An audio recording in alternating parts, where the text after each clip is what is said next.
네, 안녕하세요. 미술을 사랑하고 좋아하고 또 매일 보는 아트메신저 빅소 이소영 작가입니다. 너무 후줄근하죠? 연휴라 계속 집에 있어서 머리도 지금 안 감았는데 영상에서는 냄새는 나지 않을 거예요. 오늘 제가 소개할 작가는 멕시코 작가인데요. 멕시코 작가 하면 누가 떠오르죠? 프리다 칼로, 디에고 리베라 이런 유명한 화가들이 떠오르죠.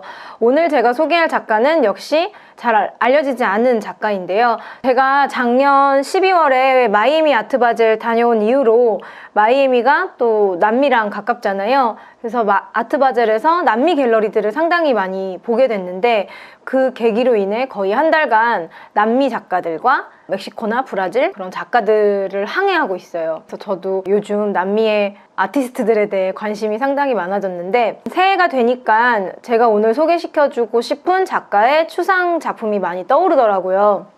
그래서 오늘 이렇게 소개를 하게 되었습니다. 이 귄터 게르초는 1915년에 태어났고 2000년에 세상을 떠났습니다. 귄터 게르초의 아버지와 어머니는 헝가리 이민자와 독일인이었습니다. 귄터가 태어나고 얼마 후에 아버지가 돌아가셨고요. 그러다 보니까 어머님은 다시 독일의 보석상과 결혼을 했다고 합니다. 근데 경제 위기로 인해 1922년 가족 전체가 유럽으로 갔고 다시 2년 뒤에 멕시코로 돌아왔을 때 두 번째 아버지와 어머니는 이혼을 하게 됩니다.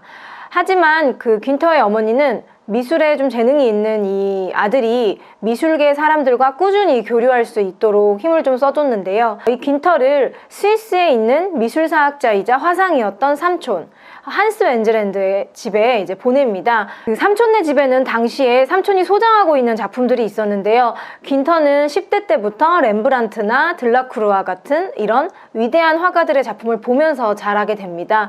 훗날 그 당시에 그런 영감들이 많이 도움이 됐겠죠. 1931년 유럽의 대공황으로 귄터는 다시 멕시코 시티로 돌아왔고 디자인과 무대 미술에 대해 공부를 합니다. 이런 이력 때문에 이 작가를 검색을 하면 어딘가에는 무대미술 디자이너라고 나오고 어딘가에는 화가라고 나오는데요.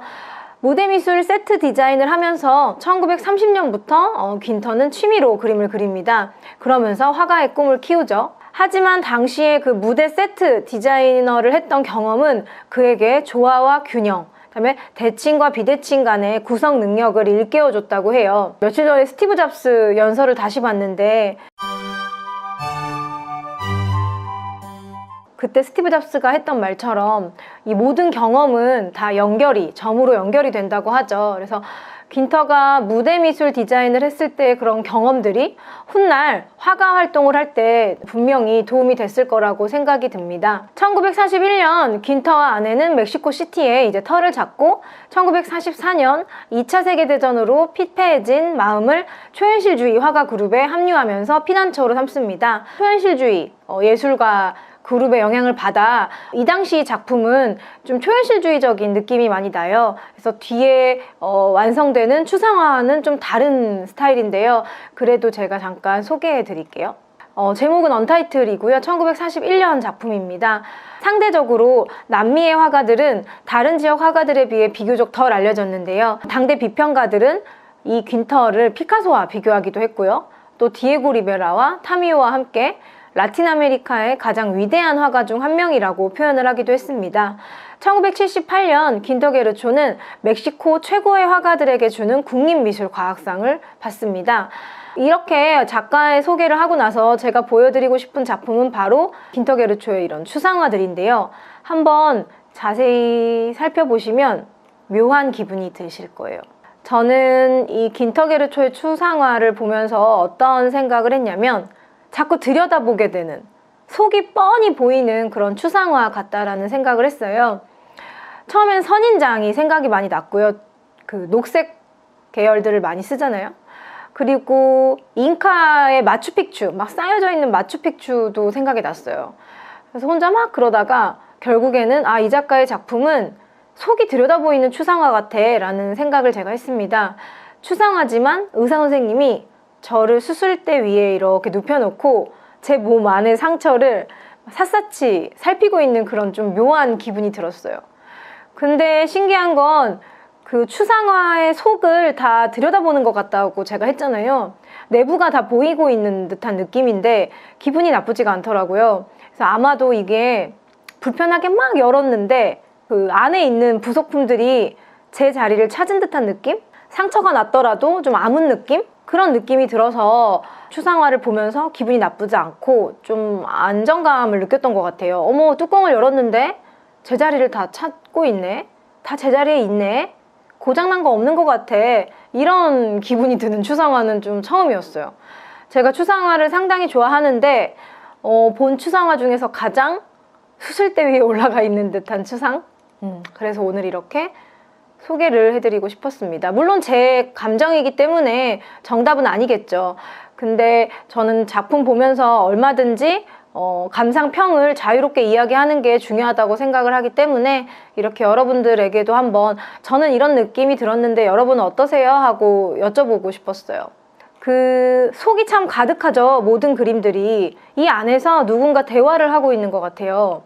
특히 이 붉은색 시리즈는 살짝 상처가 나서 뜯고 싶어요.